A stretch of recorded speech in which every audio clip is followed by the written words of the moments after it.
اللہ کے ساتھ ادب، اس کے چند نمونے میں قرآن مجید سے عرض کر دیتا ہوں۔ اللہ کے ساتھ ادب، سیدنا ابراہیم علیہ السلام کی ایک مثال دیتا ہوں قرآن مجید، سورہ الشعراء آیت نمبر 78 سے 80، 78 سے 80 تک۔ ابراہیم علیہ السلام اللہ رب العزت کا ذکر کرتے ہیں، اب بڑی باریک بینی سے، ہمتن گوش ہو کر، اپنے جسم بھی آپ کے کان بن جائیں، جسم اس طرح سمجھیں باریکیوں کے ساتھ۔ سیدنا ابراہیم علیہ السلام اللہ پاک کا ذکر کرتے ہیں، فرماتے ہیں میرا رب وہ ہے الذی خلقنی فہو یہدین، میرا رب وہ ہے جس نے مجھے پیدا کیا اور وہی مجھے ہدایت دیتا ہے۔ جملے کے ایک ایک لفظ پہ غور کرتے چلے ہیں، یہ ادب آپ کو سمجھ آئے گا۔ والذی هو یطعمنی ویسقین، اور میرا رب وہ ہے جو مجھے کھانا کھلاتا ہے اور مجھے پلاتا ہے۔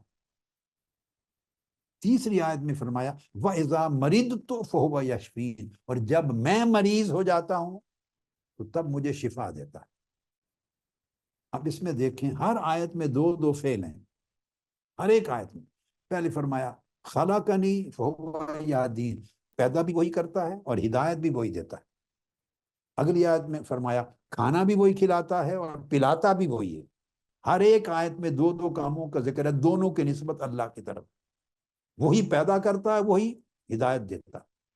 اگلی آیت میں وہی کھلاتا ہے وہی پلاتا ہے۔ اب اس کے بعد تیسری آیت میں بھی دو فعل ہیں، ایک مریض ہونے کا اور ایک شفا یابی کا۔ اس میں فرمایا وَإِذَا مَرِضْتُ، تو یہ نہیں کہا کہ وہی مجھے مریض کرتا ہے اور وہی مجھے شفا دیتا ہے۔ بولیے مرض اور شفا کس کی طرف سے ہے؟ ایک ہی طرف سے۔ مگر جب یہاں پہنچے ہر فعل کی نسبت اللہ کی طرف کرتے چلے آ رہے تھے، جب یہاں پہنچے تو فرمایا وَإِذَا مَرِضْتُ، اور جب میں مریض ہوتا ہوں۔ یہاں یہ نہیں کہا کہ جب وہ مجھے مریض کرتا ہے، مریض بھی وہی کرتا ہے اور شفا بھی وہی دیتا ہے، یہ نہیں فرمایا، یہ ادب ہے۔ حالانکہ علم ہے بیماری بھی اس کی طرف سے آتی ہے، شفا بھی اس کی طرف سے آتی ہے، مگر نہیں، بیماری میں چونکہ نقص ہے اور نقص کا ذکر کر رہے ہیں، لہٰذا نقص کا ذکر کرتے ہوئے ادب الوہیت کا تقاضا یہ ہے کہ کہیں اور جب میں مریض ہو جاتا ہوں تو پھر وہ شفا دیتا ہے۔ شفا اس کی طرف منسوب کی ہے، مریض ہونا اپنی طرف منسوب کیا ہے۔ یہ ہے اللہ کے ساتھ ادب کلام میں۔ پھر ایک اور مثال دیتا ہوں، سیدنا عیسیٰ علیہ السلام، یہ سورہ المائدہ کی آیت نمبر 116 اور اونورڈ یہ مضمون چلتا ہے، 117 118 مضمون المائدہ۔ قرآن مجید میں بیان فرمایا جا رہا ہے قیامت کے دن اللہ پاک پوچھیں گے، دراصل عیسیٰ علیہ السلام کو ماننے والے جنہوں نے بعد ازاں انہیں الہ بنا دیا، خدا بنا دیا، خدا کا بیٹا بنا دیا یا ان کی پوجا کی، تو اللہ پاک ان کے سامنے انہیں سنانے کے لیے پوچھیں گے کہ اے عیسیٰ تو نے ان کو حکم دیا تھا کہ میری عبادت کرو؟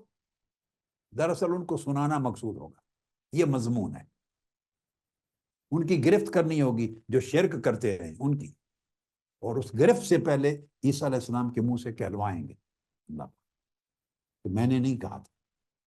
یہ ہے یعنی بیک گراؤنڈ اس واقعہ کی۔ اور قرآن مجید کہتے ہیں کہ اللہ پاک پوچھیں گے اے عیسیٰ کیا تو نے کہا تھا انہیں کہ میری عبادت کرو؟ یہ قرآن مجید میں۔ اب اس پر عیسیٰ علیہ السلام جواب دیتے ہیں، تو جواب تو یہ بنتا ہے کہ نہیں باری تعالیٰ میں نے نہیں کہا تھا، یہ جواب بنتا ہے۔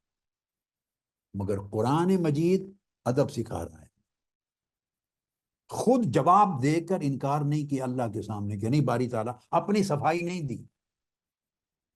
میں نے آپ کو کہا یہ بڑا لطیف، یہ تعلق میں وہ لطافت اور وہ نظافت اور وہ جمال اور وہ حسن اور وہ کمال ہے، جتنا بڑھتا چلا جائے اتنا ادب اونچا ہوتا چلا جاتا۔ اور جب پیغمبر اللہ کے نبی اور رسول ادب کرتے ہیں تو اس کا تو تصور ہی کوئی نہیں کر سکتا۔ اللہ جب ادب کرتے تو جواب میں یہ نہیں کہتے میں نے نہیں کہا تھا، باری تعالیٰ اپنے آپ کو ڈیفینڈ نہیں کرتے، ڈیفینڈ نہیں کرتے، بلکہ کیا ان کنت قلتہ فقد علمتہ۔ اللہ پاک نے پوچھا اے عیسیٰ کیا تو نے کہا تھا ان کو کہ میری عبادت کرنا؟ جواب میں عرض کرتے ہیں باری تعالیٰ اگر میں نے کہا ہوتا تو اس کو بہتر جانتا، اپنی صفائی نہیں دی۔ اللہ کی بارگاہ میں اپنی صفائی بھی نہ دینا، سچی صفائی، یہ ادب ہے۔ یہ نہیں کہا کہ میں نے نہیں کہا، اور پھر ارشاد فرمایا تعلم ما فی نفسی ولا اعلم ما فی نفسک، اور باری تعالیٰ جو کچھ میری جان میں ہے وہ تو بہتر جانتا ہے۔ یہ انداز ہے عیسیٰ علیہ السلام کے کلام۔ اللہ پاک نے ادب سکھایا، ادب الوہیت سکھایا ہے۔ پھر آ جائیے ایک اور مثال دیتا ہوں۔ جب سیدنا موسیٰ علیہ السلام کی ملاقات ہوئی ہے حضرت خضر علیہ السلام سے، اور ان کے ساتھ سفر پہ چلے ہیں، تو آپ کو معلوم ہے واقعہ آپ نے کئی بار سنا۔ پہلے مرحلے میں ایک کشتی تھی، وہ توڑی ہے مسکینوں کی، غریب لوگوں کی۔ دوسرے مرحلے میں ایک بچہ تھا، اس کو مارا ہے خضر علیہ السلام نے۔ تیسرے مرحلے میں دو یتیم بچوں کی دیوار تھی گھر کی، گر رہی تھی، اس کو تعمیر کر دیا ہے۔ اب جو کشتی توڑی ہے اس پر موسیٰ علیہ السلام نے پوچھا کہ کیوں توڑی ان بیچارے غریب لوگوں کی کشتی؟ خضر علیہ السلام جواب دیتے ہیں، اور قرآن مجید اس بیان کو ذکر کر کے ہمیں ادب سکھاتا ہے۔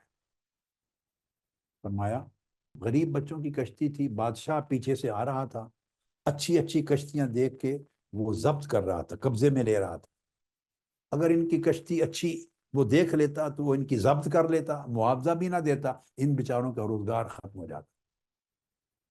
اصل بیک گراؤنڈ یہ ہے، میں نے دو جگہوں کو کمپیئر کرنا ہے، موازنہ دینا۔ جواب دیا حضرت خضر علیہ السلام نے، فَأَرَدْتُ أَنْ أَعِيبَهَا، میں نے دیکھا بادشاہ قبضہ کر لے گا ان کی کشتی اگر اچھی حالت میں پائی گئی۔ فَأَرَدْتُ أَنْ أَعِيبَهَا، سو میں نے ارادہ کیا کہ اس کشتی کو عیب دار کر دوں، یعنی توڑ کر اس کشتی کو عیب دار کر دوں۔ چونکہ کشتی کے عیب دار ہونے کا ذکر ہو رہا ہے، عیب کا، تو جواب میں کہتے ہیں فَأَرَدْتُ، تو میں نے ارادہ کیا کہ اس میں ایک عیب ڈال دوں، پھر بادشاہ نہیں قبضے میں لے گا یہ کشتی۔ تو عیب کا ذکر تھا تو اپنی طرف منسوب کیا کہ میں نے ارادہ کیا۔ اور جب بعد میں ان بچوں کی دیوار تعمیر کی جو یتیم تھے، جن کے بزرگ خزانہ دفن کر کے گئے تھے، دیوار گر جاتی تو خزانہ ننگا ہو جاتا، لوگ چوری کر کے لے جاتے۔